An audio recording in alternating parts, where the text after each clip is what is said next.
Hello, and welcome to Nevada State High School's College Research Finding a College That Fits tutorial for all students. Use the guide bar at the bottom of the presentation to navigate through the presentation. Go ahead, click the forward button now to begin the presentation. During this tutorial, we will discuss the purpose of researching colleges, the important factors that should be included in the research, and what the important next steps include once you have been accepted into a college. At the end of the presentation, you will take a 5-question quiz.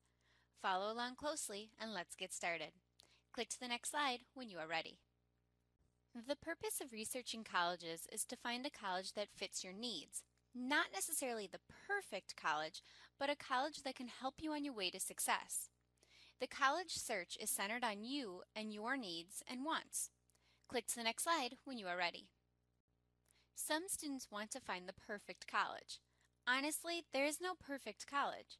You can find many colleges at which you will be happy and get a great education. The focus on a perfect fit college not only makes students miserable, but can be a waste of time and energy because the typical high schooler doesn't actually know what he or she wants in a college. How could you? You've never been to college. It is an exciting time to discover and grow. Click to the next slide when you are ready. The college search is about exploring who you are and what you want, and then finding colleges that will fit your goals. Still, you do need to narrow down the possibilities into a manageable list of at least 5 different colleges. Students can develop valuable life skills by making the best of whatever college they end up attending. Students need to take the time to grow into the college they attend and will if they are open-minded and engaged. College is a time to take advantage of the unfamiliar people, ideas, and experiences that will push students to new revelations and knowledge about themselves and the world. Click to the next slide when you are ready. Applying to several colleges is not uncommon these days.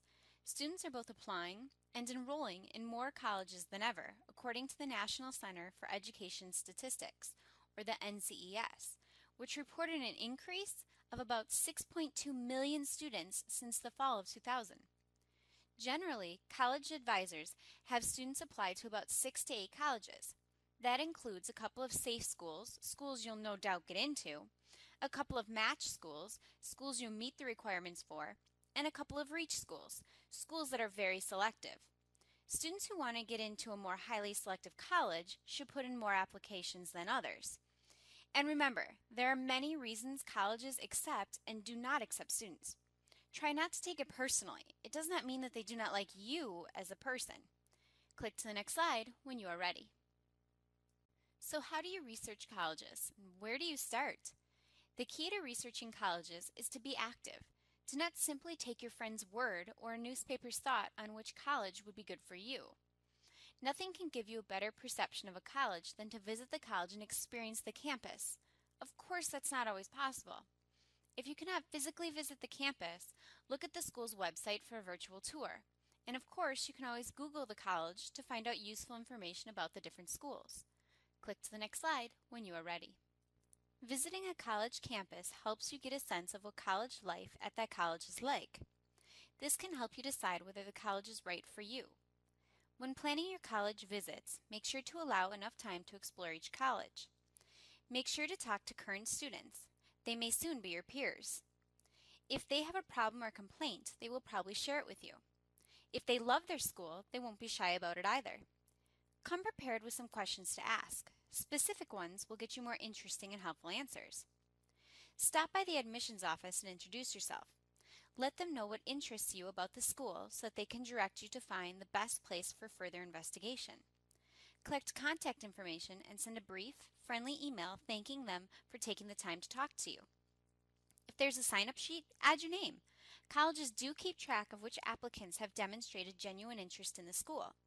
A visit is a great way to demonstrate your interest. While it's the most obvious thing to do, the official campus tour is worth your while. Find out if you need to register to get a spot. It gives the school a chance to show off its best features. While you're walking around, check out the flyers and bulletin boards and pick up a school newspaper to get the sense of what's going on. The official tour will probably steer you clear of the school's less attractive features, like the shabby dining hall or the tiny gymnasium. Take your own unofficial tour, by wandering around the campus as well. If there are any facilities that are important to you, find them and have a look for yourself. Make sure your visit includes the freshman dorms, and if possible, be a student for a night. Some schools sponsor overnight programs in which you can stay with a current student. This is a great opportunity to get a deeper sense of campus life and interact with your potential future friends and roommates. Even if you don't stay over, most schools will allow you to sit in on lectures and experience what class would be like. Click to the next slide when you are ready. A quick Google search can tell you a lot about the college. You can find information about campus safety, reputation for academics, and even the graduation rate or dropout rate of the college. Click to the next slide when you are ready. A virtual tour may provide you with much of the same information as an on-campus tour, to an extent. You'll be able to see and explore all the main buildings, housing options, and some colleges now include an example of a lecture.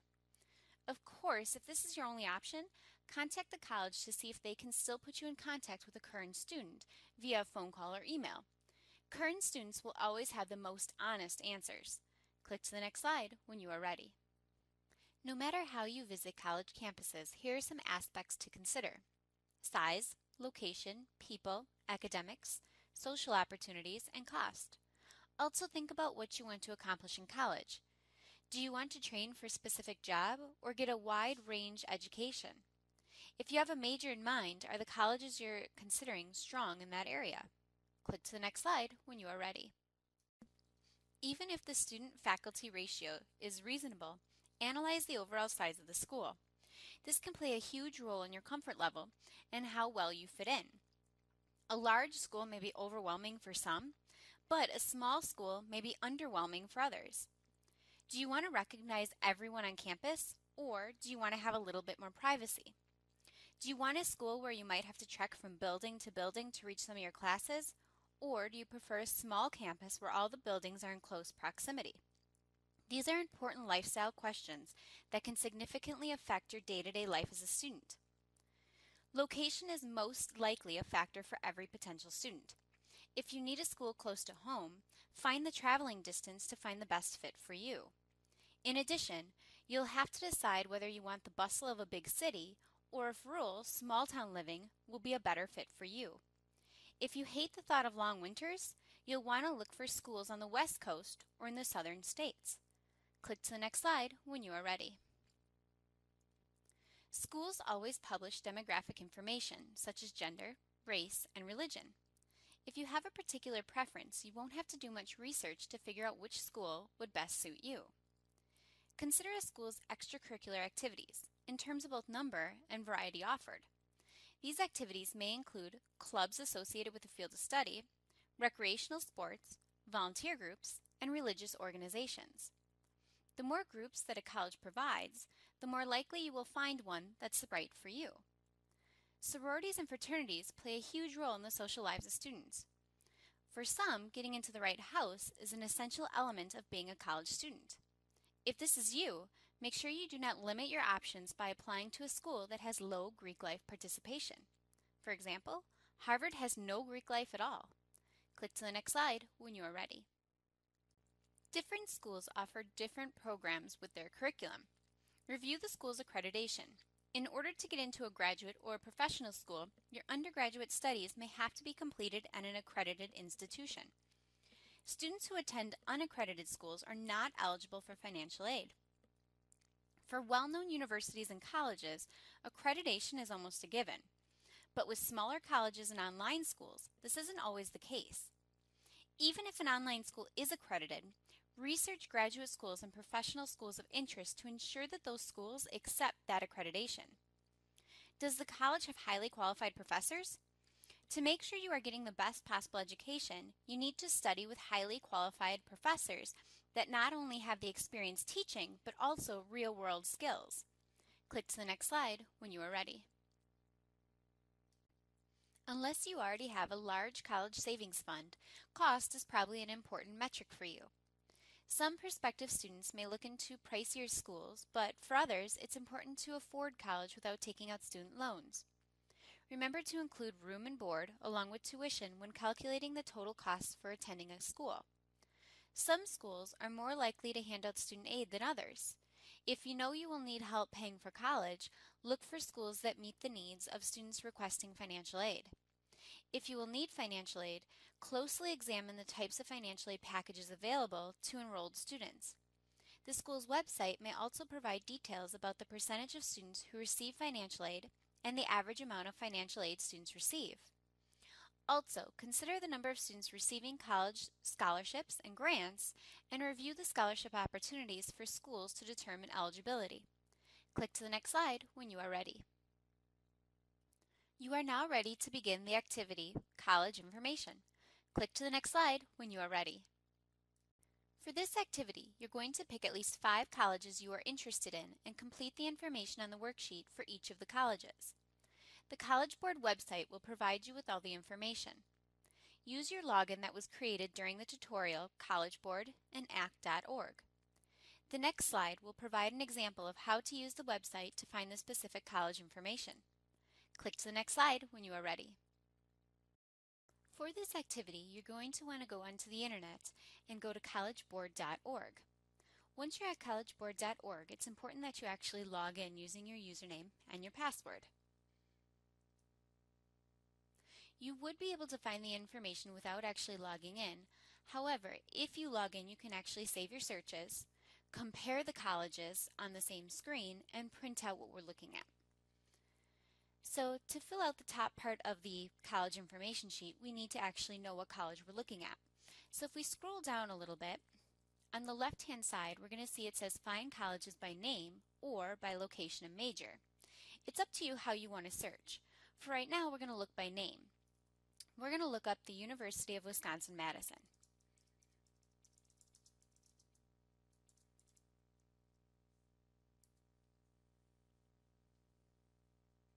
The top part of our worksheet asks us for the name of the college we're looking at, the address, and the phone number. On this first page that it just took me to, I obviously know the name, and if I scroll all the way down to the bottom, I can find the address and the phone number. So here's the location, here's the main address and the main phone number, and here's the admissions address, phone number, fax, email, and contact. So they actually give you more information than we need for our worksheet. You may want to add in more information if you find it useful. So going to our worksheet, I'm going to take this main address and this main phone number and transfer it to my worksheet. So as you can see, we've got the University of Wisconsin-Madison, the address, and the phone number. But going back to this main page, this is where you may want to spend just a few minutes before even going on to your worksheet. It tells you just a little bit about the college. So right now we see that it is large, it's 4-year, and it's public. It's co-ed, it's a small city in an urban setting, so it tells you a lot of information right away. We know it offers bachelor's, master's, and doctoral degrees. So you may want to just scroll through this first page and just see, does this college still seem interesting to you? The next part of the worksheet starts off by asking some personal information. Here we're going to write down our current ACT and SAT test score. For example, a 600 and a 30 is my composite score. Next, we're going to write down our current GPA. Make sure that if it's unweighted, you write it here, and if it's weighted, you write it here. This way we have this information to reference when we look up college application requirements. The next question may be one of the most important. Is my path of study offered, or is my major even offered at this college? You can see I've already circled yes, but let's go to the website to figure out how we find that. At the website, on the left, we want to go to Majors and Learning Environment. From here, we want to scroll down just a little bit and click All Majors. Let's say that my major is Chemical Engineering. I'm going to look for Chemical Engineering under Engineering. So here's engineering, and I know I want a bachelor's in it, and I see that they do have chemical engineering. If you know that you are going to get a master's right away in a certain program, you may want to look for that program as well.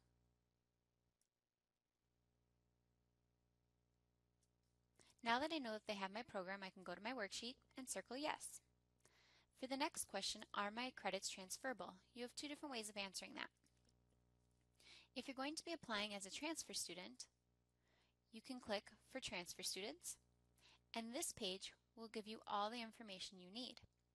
It'll tell you the minimum number of credits, the maximum number of credits, credits needed for a bachelor's degree, as well as all your requirements for admission. It'll also give you the most important, your due date. If you are going to be applying with AP classes, we can click Applying.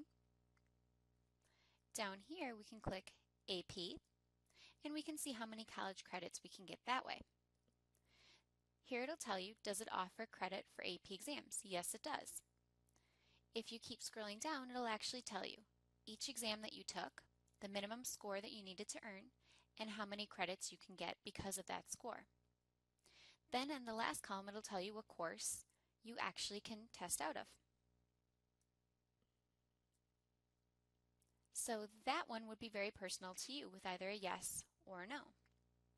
For the next question, do I need a resume, entrance exam, or portfolio? Going back to the website, we're going to stay with applying. And if I go to what's important, here they'll actually tell me how they look at applications. Here they tell me what's very important, and then what they consider when they look at applications. In the note from the college, it says that the application statement, essay, and recommendations are all under consideration. So already I do know that I have to have that essay, letters of recommendation, and my statement. So in other words, I would go back to my worksheet and I would click yes. And you could even provide more detail. You could say I need a statement, an essay, and letters of recommendation. For the next question, admission deadline, we want to know what's the admission deadline for the early admission and then for regular. So we're going to scroll back up.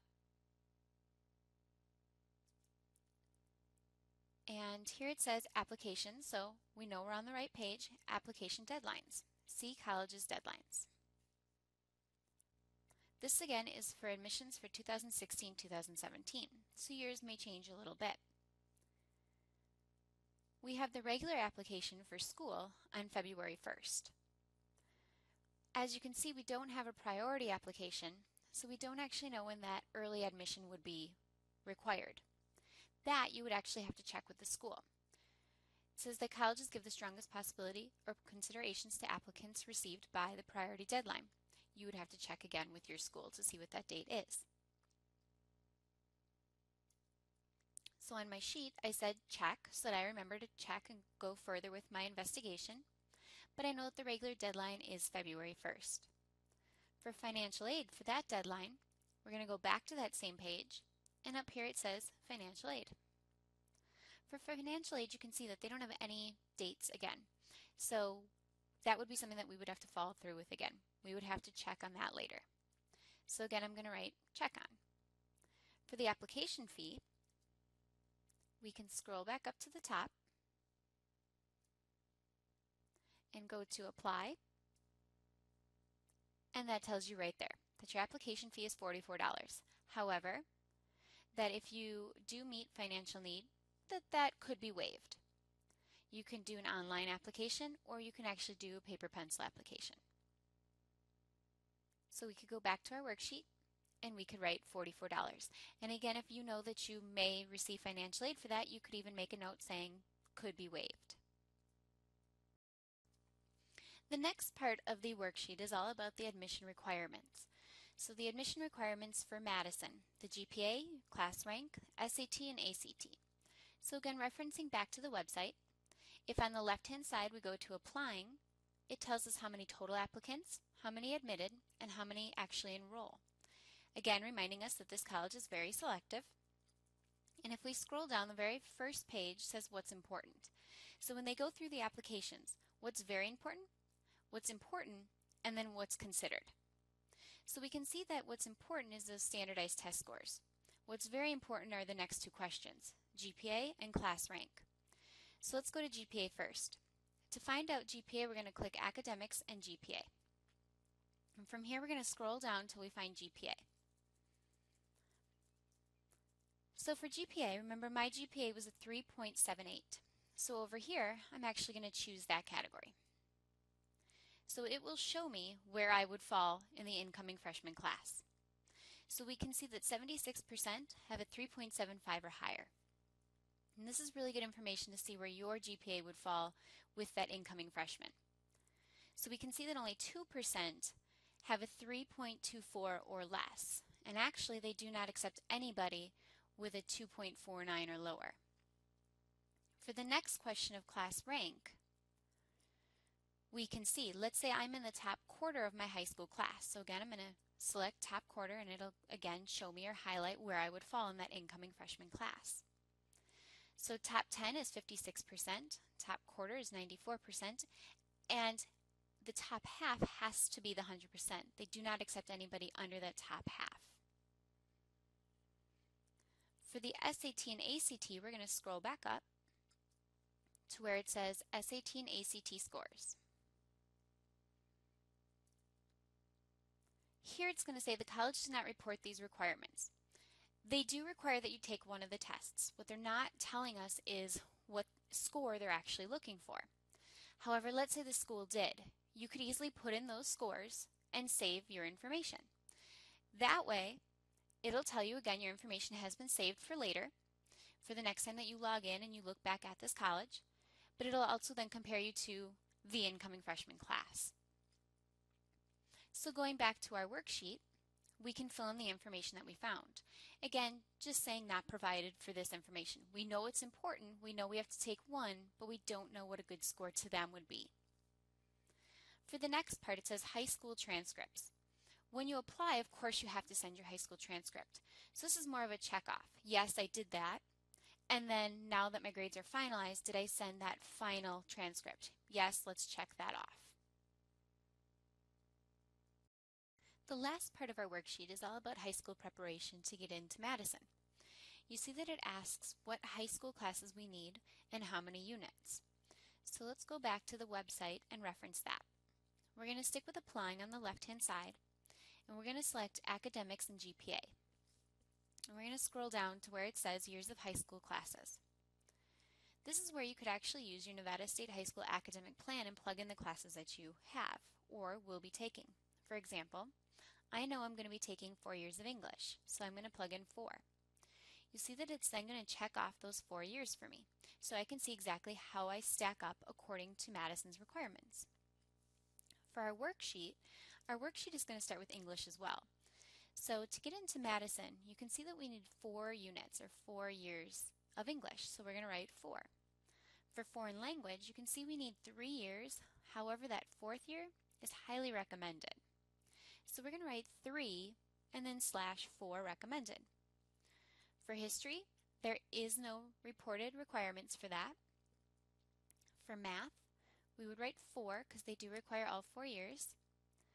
For science, again we could write 3/4 is recommended with this gray box.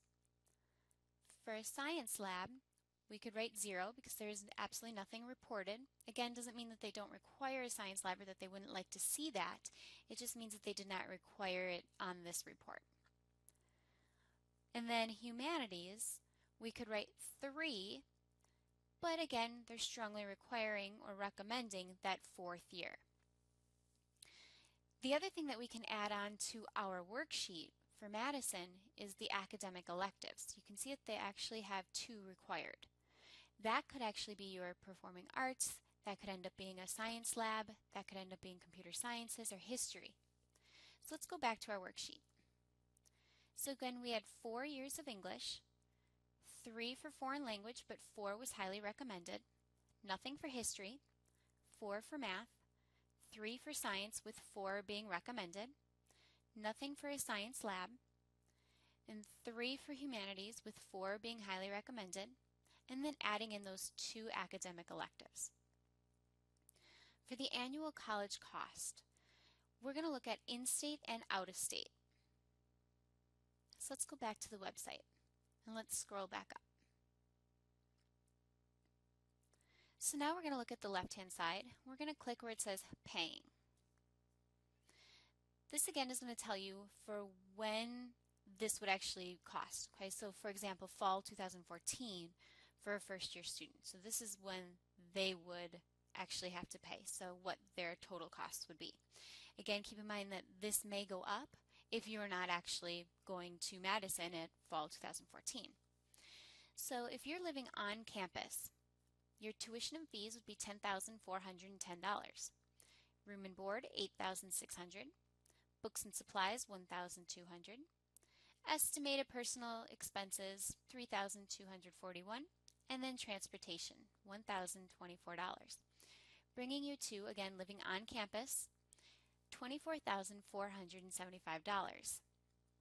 They then show you, well, what if you lived off campus? You can see that your room and board may be a little bit more. Your personal expenses may be a little bit less, bringing your grand total to $24,229.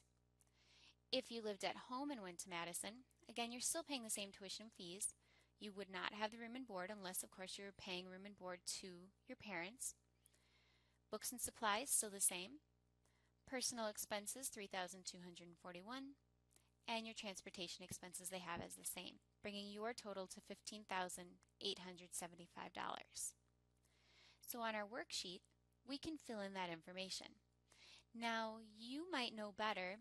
Do you think you're going to be living on campus, off campus, or at home? If you already kind of know that, you can write down those specific dollar values for this worksheet. Otherwise, write down both. So we know in-state tuition, out-of-state tuition, room and board, books and supplies, personal expenses, transportation, other, that could be anything else that may have to be thrown in, bringing our total cost to, if we're in-state, that $24,475. Now let's see how we figure out this out-of-state. Let's go back to the website. So see how we had in-state costs, we're going to click out-of-state costs. So again, this is if you're not a resident of Wisconsin. So if you're not a resident, your tuition and fees now are $26,660. Okay, you see your room and board, your books, your personal expenses, transportation. That's how they get to living on campus at $40,725, off campus at $40,479, and living at home at $32,125. So again, if you're out of state or if you're in state.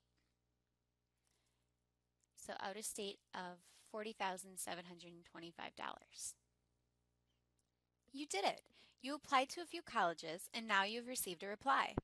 First, it is important to remember that if you did not get accepted into a college, it isn't personal. Colleges have many different reasons for selecting the students they do. Once you've read all the replies, sorted through the acceptance letters, and have picked a college to accept enrollment, your to-do list just became longer. It's important that you read and respond promptly, send tuition deposits, accept financial aid offer, choose housing, select a meal plan, and look into placement exams. Click to the next slide when you are ready. It is important to read and respond promptly to all the information and forms you receive from your college. You'll need to set up orientation activities, financial aid, housing, meal plans, and more. So be careful not to miss any deadlines. Click to the next slide when you are ready. Send in your tuition deposit to save your place in your college's freshman class. Sending in your deposit late could cause a serious problem. If the deposit deadline is not clearly listed, contact your college's admission office to find out the due date. Click to the next slide when you are ready. Accept your financial aid offer. This is separate from your college's acceptance offer. You don't have to accept the entire financial aid package. You might want to take out a smaller loan, for example. Decide what to accept and then complete the return form by the deadline. If you're accepting a loan as part of your financial aid package, you'll probably need to fill out the loan application before the start of the semester. Click to the next slide when you are ready. Choose housing if you won't be living at home. If you're going to live in a dorm, your college will send you housing information as well as a contract that you must return. Contact your roommate if you'll have one, and if your college makes contact information available. This will allow you to get to know your roommate in advance and coordinate with him or her about what to bring to college. If off-campus housing is an option you're interested in, contact your college's housing office for help. Click to the next slide when you are ready. Select a meal plan if you're living on campus. Enrolling in one may be mandatory for on-campus students. Off-campus students may also have the option of signing up for a meal plan. No matter what option you pick, get to know the restaurants and grocery stores in the area as well.